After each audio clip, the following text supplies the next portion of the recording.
¿qué tal? ¿Cómo están? Estamos en el día número 2 de esta visita a Madrid y nuestro primer punto es este estadio que está en construcción, que es renovación, que es Santiago Bernabéu, y vamos a ver cómo se ve alrededor, ya que si está en construcción, bueno, en remodelación no creo que podamos acceder. Vamos a conocer. Este estadio, que pertenece al Real Madrid, uno de los 3 equipos que esta ciudad aporta al fútbol profesional, junto con el Atlético de Madrid y el Rayo Vallecano, fue inaugurado en 1947 y en la actualidad puede albergar a más de 80.000 espectadores. ¡Oh! Eso de Lima.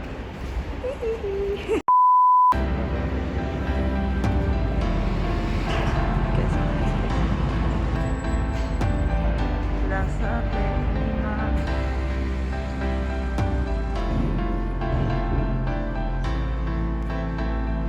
Ahora nos encontramos en Chueca, un sector del barrio Justicia, que se ha convertido en los últimos años en una de las zonas de moda y principalmente en el barrio de la comunidad homosexual de Madrid desde fines del siglo XX, siendo incluso uno de los más conocidos de Europa, motivo por el cual uno de los mayores acontecimientos turísticos anuales de Chueca son las fiestas de celebración del orgullo gay realizadas a comienzos del verano.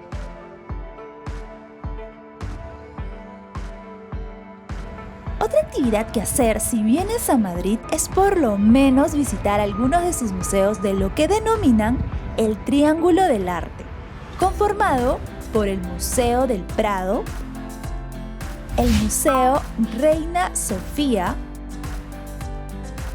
y el Museo Thyssen-Bornemisza.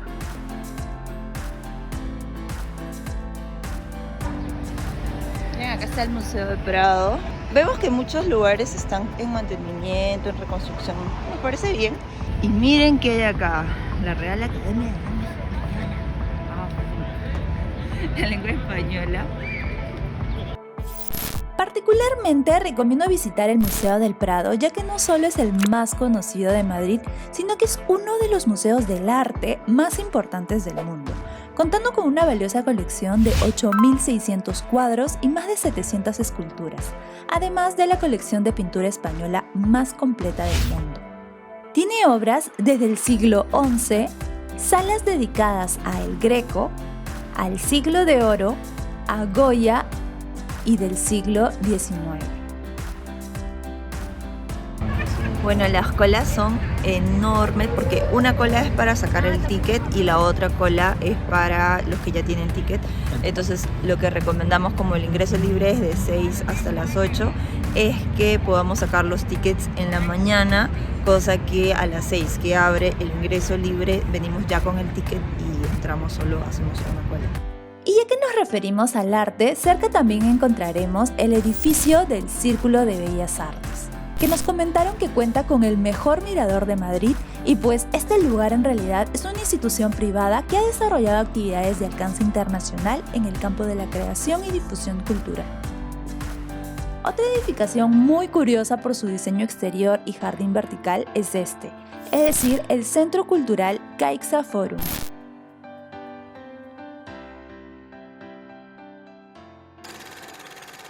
Ahora estamos llegando a Plaza Cibeles. Este es el edificio Linares y por aquí está el Ayuntamiento de Madrid.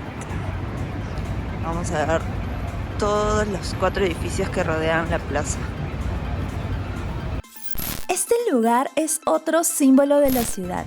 En su centro se puede observar una fuente esculpida en 1782 y cada una de las 4 esquinas está presidida por edificios emblemáticos, como el Banco de España, y aquí como dato les comento que este sí es el verdadero Banco de España y no como el que muestran en la serie La Casa de Papel, el cual se ubicaba en el Ministerio de Transporte, Movilidad y Agenda Urbana. Y pues si deseas conocer estas y más locaciones de esta serie, continúa con el contenido que dejo por este canal. En las siguientes esquinas encontramos al Palacio de Buenavista, ocupado por el cuartel general del Ejército de Tierra, el más antiguo de todos ellos, enfrentado al Palacio de Linares, actual Casa de América, Y el que se roba el protagonismo es el Palacio de Cibeles o de Comunicaciones, sede del Ayuntamiento de Madrid desde el 2007. Y bueno, continuando con específicamente la Plaza de Cibeles, te comento que esta fuente, junto con la de Neptuno, que es esta otra, guardan una curiosa relación, ya que ambos representan a dioses de la mitología griega. Neptuno, también conocido como Poseidón, rivaliza en el terreno deportivo, ya que la afición del Atlético de Madrid celebra sus victorias en la Plaza del Dios del Mar, mientras que la del Real Madrid lo hace en la de la Madre Tierra, es decir, Cibeles. Y es que como parte del proyecto original, ambas fuentes fueron en un principio enfrentadas, mirándose la una a la otra en un lateral del Paseo del Prado. Sin embargo, luego fueron trasladadas. Esta parte es bastante céntrica o turística porque acá tenemos la fuente de Neptuno. Por ahí está el Congreso de Diputados. Acá está el Museo de Prado. Y por allá está la Plaza de Cibeles y el Parque del Retiro, que es a donde vamos a ir ahorita. Es uno de los pulmones de Madrid. Martín me hizo faltarle a la ley y cruzar la pista en luz roja. Y los niños, hay un montón de colores. Lo hizo por el video para no tener un montón de niños en el video. Y los niños, ¡cuidado! ¡Cuidado! ¡Os vais a lastimar! Ay, Martín, qué mal. Otro lugar fijo que conocer es este, que es el Parque del Retiro, con 125 hectáreas y más de 15.000 árboles, que bueno, nos tomaría un video completo sobre todo este jardín histórico de Madrid. Por ello solo vamos a recomendar los principales puntos que son imperdibles. Entre los jardines tenemos al Jardín de Vivaces, a los jardines de Cecilio Rodríguez, la Rosaleda y el Parterre francés, con el ahuehuete, es decir, el árbol más antiguo de Madrid, del que se dice que podría tener alrededor de 400 años. Y cómo no mencionar a uno de los principales atractivos, que es este, el Estanque Grande.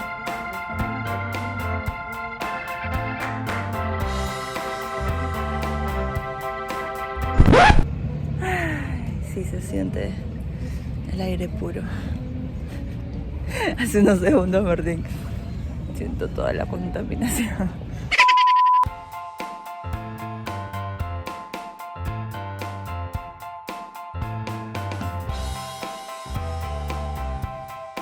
Otro punto fijo es el Palacio de Cristal, que junto con el Palacio de Velázquez son utilizados actualmente como salas de exposiciones del Museo Reina Sofía. También recomiendo el monumento de Alfonso XII, que tiene un mirador muy lindo.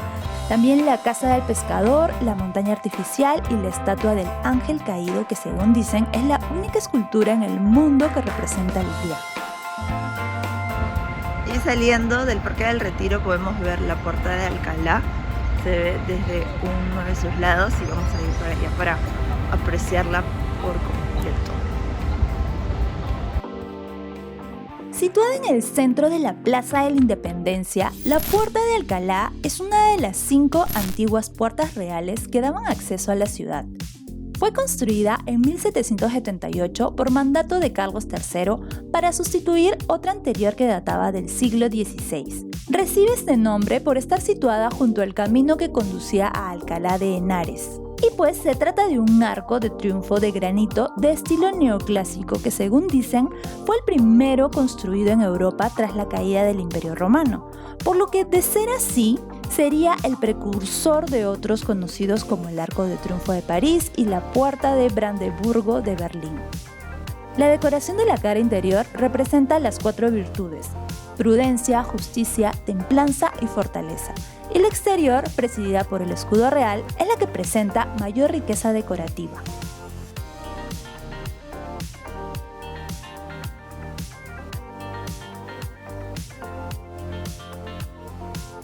A mi itinerario quise agregar esta estación llamada Atocha porque me pareció muy loco que tenga un jardín tropical con más de 7.000 plantas y de 400 especies.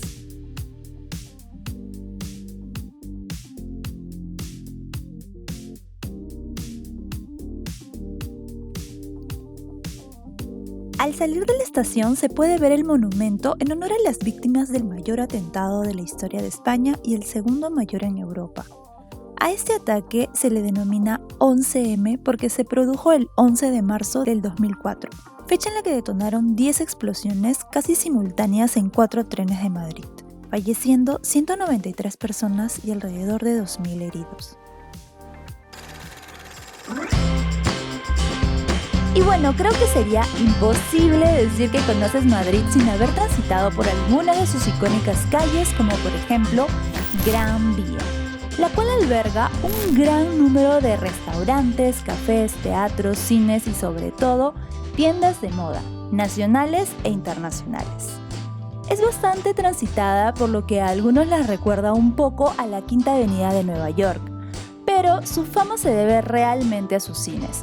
Si bien en los últimos años algunos de ellos han cerrado, otros se han reconvertido al teatro musical, por lo que el tramo comprendido entre la Plaza del Callao y la de España se conoce como el Broadway madrileño.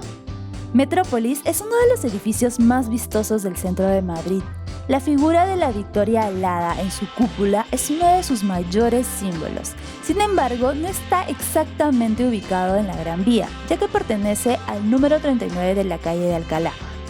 El edificio Telefónica fue uno de los primeros rascacielos de Europa y el primero de España. Actualmente sirve como un espacio cultural donde se encuentra la sede del espacio Fundación Telefónica. Y mi favorito, el edificio Carrión o Capitol, icónico con su letrero de Schweppes que luce sobre su fachada desde 1972. Como dato interesante, su perfil fue empleado como icono de la calle en las celebraciones del centenario de la Gran Vía, siendo ideado como un espacio multiuso, pues antiguamente contenía oficinas, cafeterías y el cine Capitol, pero en la actualidad alberga las instalaciones del Hotel Vinci Capitol.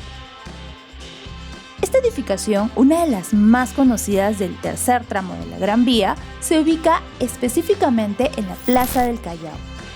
Esta plaza también es todo un símbolo de Madrid y uno de los principales atractivos es que mantiene intactos los edificios que la vieron nacer, como el Palacio de la Prensa, el edificio Carrión o los míticos cines Callao de Madrid. Sin estos edificios no se podría entender la historia de la Plaza del Callao. Y pues por último lugar vinimos acá a la Plaza Colón, aunque no es considerada como un lugar fijo para visitar, pues nos pareció muy bonita, muy curiosa la escultura que tiene. Y pues también encontramos por aquí a la Rana de la Fortuna, a la cual le decíamos seguir compartiendo mucho más contenido, visitando nuevos lugares. Y pues si a ustedes les gusta lo que están viendo por aquí, no olviden compartirlo. No olviden también dejar un me gusta y activar la campanita de notificaciones, eso quiere decir también suscribirse. Así es que esto fue todo por el día de hoy. Nos vemos en el siguiente día en Madrid y nuestras próximas visitas. ¡Chao!